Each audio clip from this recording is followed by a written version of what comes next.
Hi again, everybody. I have a story here from Anonymous.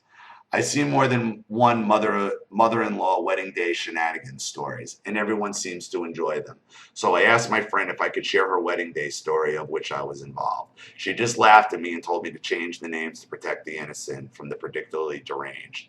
Let us rewind about 4 years. Friend is getting married, and at her bridal shower, she pulls me aside and tells me that she has a top secret, super important mission. Her words, not mine. She also informs me that she is dead serious, and if I love her, I will do this for her.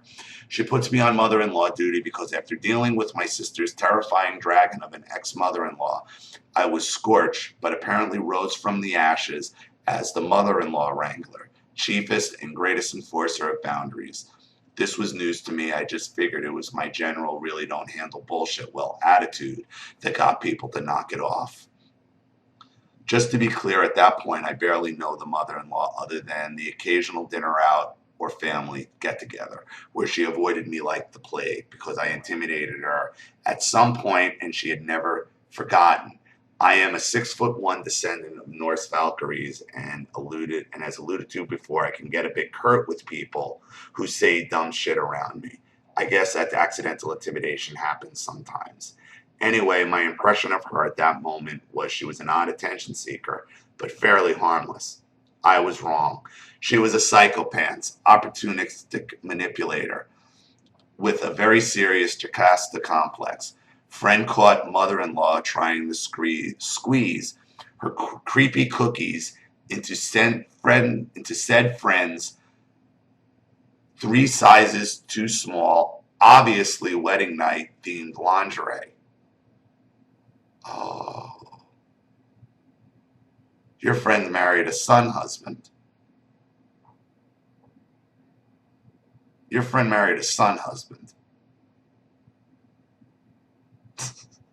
She's fitting into the lingerie? Trying to? She get her own wedding dress too? Oh, I guess we're going to find out.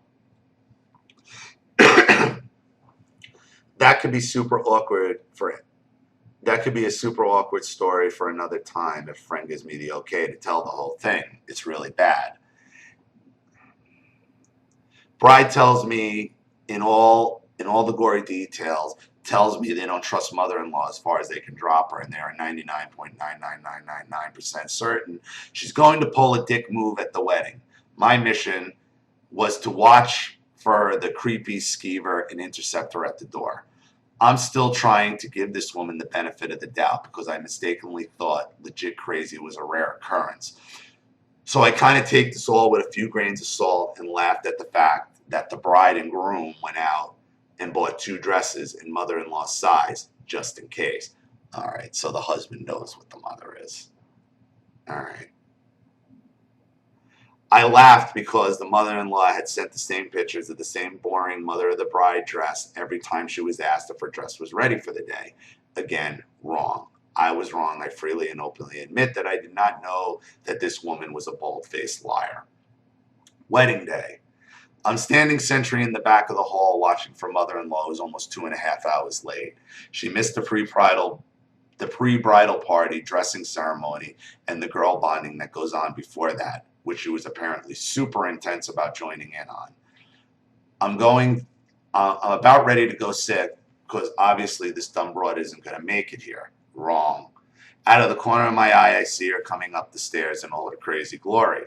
I'm pretty sure this is the only time I did an honest double take where my brain could not comprehend what I was seeing, so I had to look away and look back to make sure.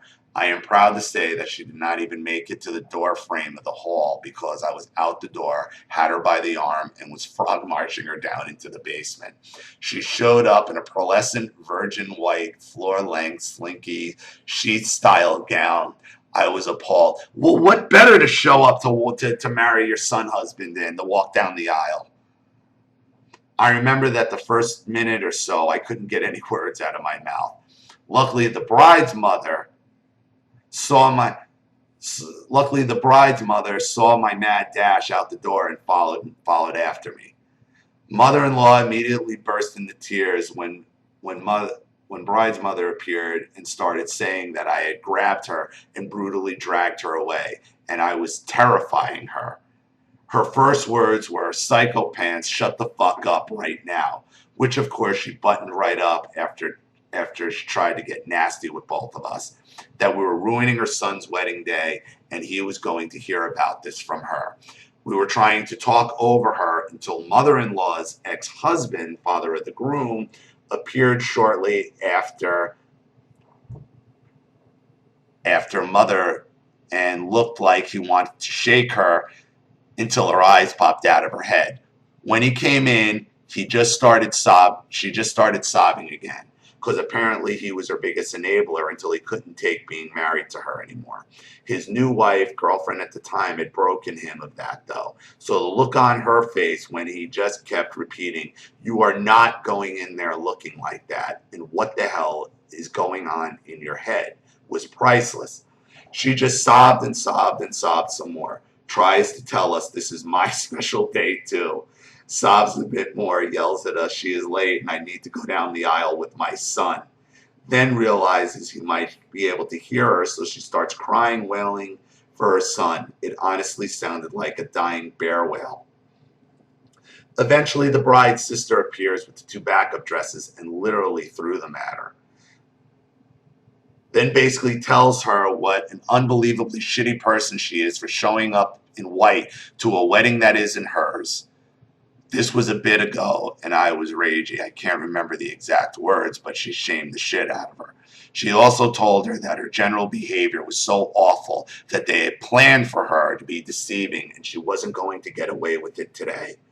For about 10 minutes, I'm convinced mother-in-law is having a mental breakdown. She spent that time screeching that she wasn't going to change dresses, throwing herself on the floor, crying that she would rather go home and die first. Ex-husband tells her he will gladly call someone to escort her off the premises. I think that was when she realized that she was surrounded by 4 people who were ready to forcibly strip her out of that dress or escort her home, but under no circumstances was she going to be allowed to present herself dressed like that to her son's wedding. In the end, she changed dresses. I confiscated the white one and gave it to the bartender to throw it in the lost and found box behind the bar.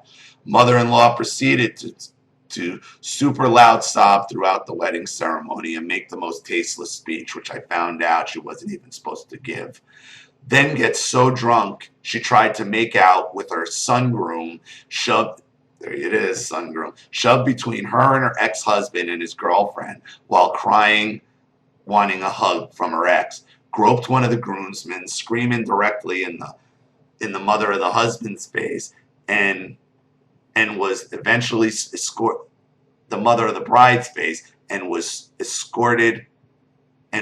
eventually escorted out of the venue by venue security, which led to being arrested by actual police when she tried to vandalize the just married limousine in the parking lot. 4 years later, my friend refuses to acknowledge mother-in-law's existence.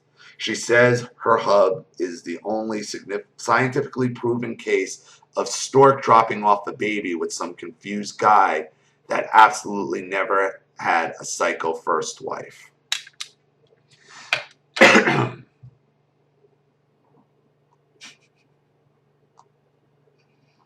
What a story. Not all that unfamiliar to my own, though. There were no arrests, but the first wedding was a disaster between my parents lying about things, my mother wanting to dance with what the hell was it? It was some Natalie. I did a video about it a long time ago. I have to look for it. Where the wedding song my mother wanted to dance to was the most sexually inappropriate fucking thing. It was a Natalie Cole song. It was like Never Lovers, Never Friends. It starts off the whole thing. Oh, it was horrible. The intro, it was horrible. So I understand it. But what is the theme here? What is the moral of this story? What happens to the narcissist when everybody stands up to them? They fold, they crumble, they spiral, and they get themselves arrested. This is what narcissistic abusers fear the most. Fear the most, having the tables turned on them. And that's exactly what happened. If this could happen with every narcissist, narcissists would change their tactics, would change their ways, and maybe actually stop abusing. But this is a rarity. But if you can pull it off, well, you see what happens. The narcissist can't defend. The narcissist can't defend the group attack the way you can, the way we can. When they do the gang attack, they do it on us. But when people go at them, and it's not even an attack, when they get called out in a group, by a group, the narcissist folds and crashes and burns. That's the overriding theme here. So thank you for the story. I really appreciate it. Thank you to everyone who's watching. Please leave any comments or opinions in the comment section below. And again, if you want your story read on the channel, you have a narcissist you'd like to expose or a topic you'd like me to cover, you know what to do with the PayPal and my email links in the description box. I'll have the video right back to you. This is Ali Matthews. Thanks for watching. See you all again soon.